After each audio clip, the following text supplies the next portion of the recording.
he's just a slave who's punished for a really long time, and then he dies for everyone else, but then comes back to life, and then he's... I remember being so angry for like 3 months, being like, have I just read the fucking Bible? What's the first brilliant thing? I'm going to start going back to my roots of who I am deep down, and that is I'm such a giant loser. I love fantasy. I love Dungeons and Dragons. Oh, do you? Yeah. So much. I got to the biggest gig I've ever done was I was hosting a Dungeons and Dragons game at Wembley. Oh, wow. Yeah. When was that? That was about 2 years ago. There's an amazing group of people called Critical Role. They're a bunch of voice actors who just decided to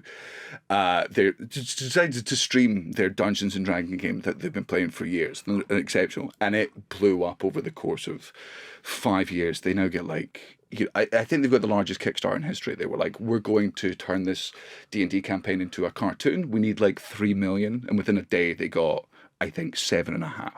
Wow. And I've known some of the guys for years, so they were like, we're going to be playing in London. Would you like to, open for us? And I'm like, 100%. And I go out there, and they're like, it's at Wembley. And I'm like, there'll be a theatre near Wembley that they're playing. And I turn up, and it was the O2.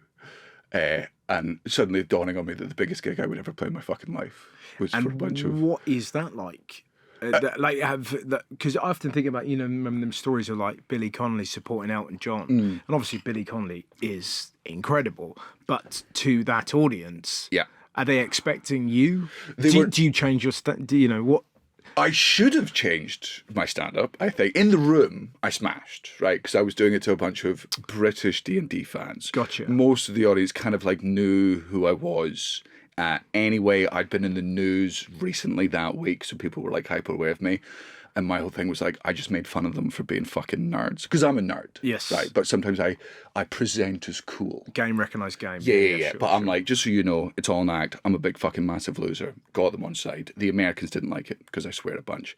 And the Americans can't take the backwards compliments, which is like, I'm going to make fun of the thing that you love because I love it too, just so we can both reduce our status and enjoy where we stand. Americans want to be champions.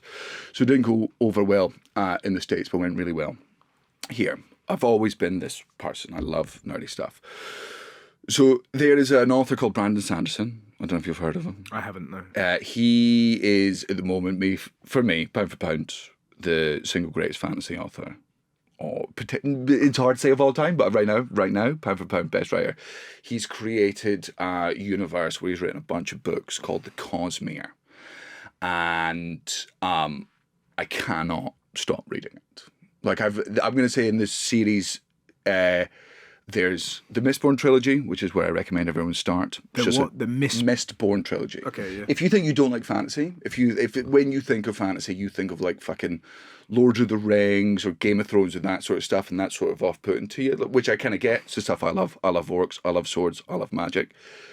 Cosmere, Brandon, because he's just this big autistic Mormon, right? He fucking loves God, but he can't convert people to Mormonism with the Bible because we all know the Bible's for losers. So what he's done is he's like created this entire world of like morals and ethics, and he's sort of retelling the story books with fantasy and magic, and it's superb. I would say I've reread the series twice, which is about 19 books, 7 different planets. I'm going to say minimum 80,000 pages. I've read those twice, and my wife will watch me on the couch, just like a single tear roll down my eye. She's like, "What's up?" And I'll just be like, "Dalinar just became Unity," and she's like, "I don't know what that means, man." My dad used to bang on about the Silmarillion. He used to love that. And you're like, it's just a bibliography. Yeah. But without that, you don't get the richness of The Hobbit and The Lord of the Rings because he knows who begat everyone. Yes, yeah. Do you know what I mean? Tolkien is the goat, and I think as a fan, even though I'm still not mature enough to, I've not read the Silmarillion. Who has? It's impossible. Is the Cosmere like a direct translation of the Bible? So is there like a magic man called Blazes? No, but his biggest saga is the Stormlight Saga, which is about Kaladin Stormblessed. And the first time I read the first 4 books when it was just the 4 books out. Kaladin Stormblessed feels like that could have been your name. Like, do you know what I mean? It's like there's this new young Scottish comedian called Kaladin Stormblessed. He's one of those skinny jeans hair comics. I read the books. I loved them. They made me cry. They were so good. And then that was the first thing my friend said to me. He was like, he's a massive Mormon, right? Knowing that I'm a very angry atheist. I'm like, is he? Is he? That's amazing. He was like, well, yeah, Kaladin's Jesus. And I'm like, well, that's not stupid. Kaladin's not Jesus. That's insane.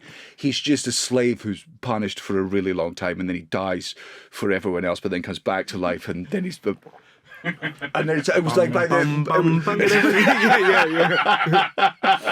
I remember being so angry for like 3 months, being like, have I just read the fucking Bible? Did I just enjoy the Bible? And I was so angry, and then I just went red. But that's what, like, for me, the fact that Brandon Sanderson is able to create this entire universe and Tolkien's able to create Lord of the Rings and everything, that to me really helps nail down just how made up religion is. It was like, well, why haven't we come up with other religions since? I'm like, we have a bunch of lonely men coming up with stories about the creation and universes and explaining things in ways that make me feel happy and ways that give me hope. And ways that make me want to better myself because of this made-up character in a book. Like, it's, I get and I do genuinely. There's a quote from one of the characters in Stormlight, Dalinar Colin, which is like, hypocrisy is a word that lesser men use for men who are growing. Okay. I'm really hoping that, like, said thing as a father was, I want my kid to enjoy a lot of the things that I enjoy, so that I can, like, share them with him. And like, I would love for my son to get into D&D, because my dad didn't play D&D with me when we were kids, just because we didn't really know about it. But I'd love that sort of memory. But there's also that thing with kids, if you force something on them too early, they're like, I'm not doing this just because you like it so much. So there'll be listeners to this who don't understand D&D in and out. And I'm understanding that you kind of need someone to bring it to you. Yes. Because if you sit down with a D&D box and go, let's just try this, yeah, you will stop immediately. Yes, it's heroin. If somebody gave you a bag of heroin, you wouldn't know how to take heroin. You wouldn't understand that you have to get like the spoon and melt it down and inject it, find a vein, all that stuff. But if one thing the Scots can do is but that is, so it's that tricky thing. So you have to be his dealer and try and trick him. Because it's that difficult thing of like you say, if you give him D&D too early.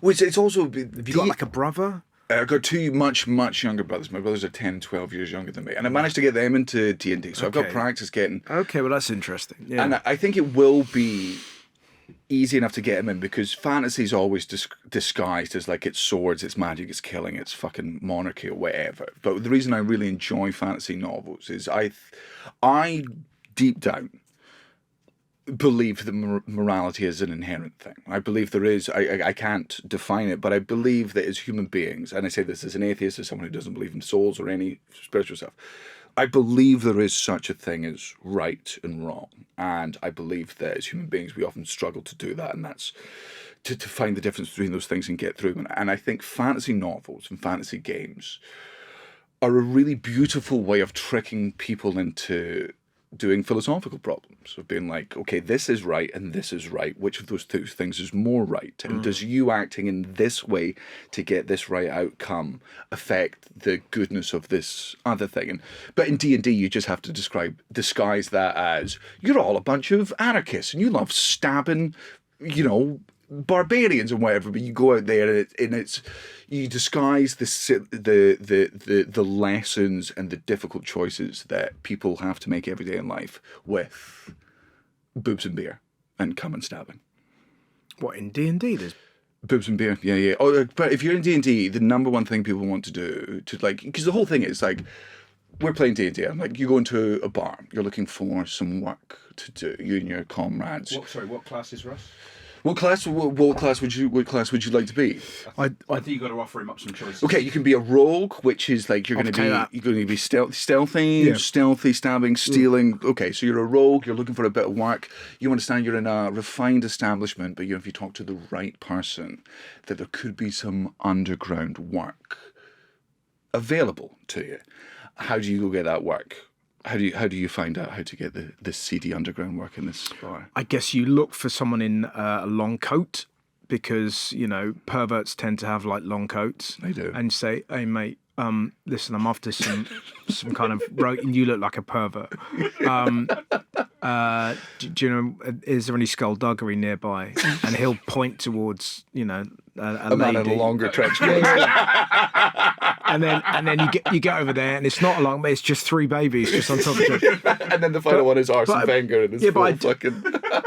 I'd probably try and sort of sell, drugs, or kind of. Can you sell drugs to them? Does that happen in D&D? Yeah, anything can happen in D&D. Right, that is the joy of it. Is D&D is just telling a story with your friends, where somebody sort of dictates where to go. I think it's superb for comedians. So it's sort of like Grand Theft Auto, but without the kind of images. It's Yes. like you create the images in your head. Yeah, which is why I think it's so good for like imagination and for storytelling and for like the amount of fucking words not only I learned but like learned how to pronounce because of D&D, because you got to when you're the dungeon master, you got to describe the world. And one of the things I love about Brandon Sanderson as well is just in his description of these universes, even though they're so very alien and different to us, the one thing that's common all the way through is humanity and morality and our struggle to find the truth of both of those things. It's a great start.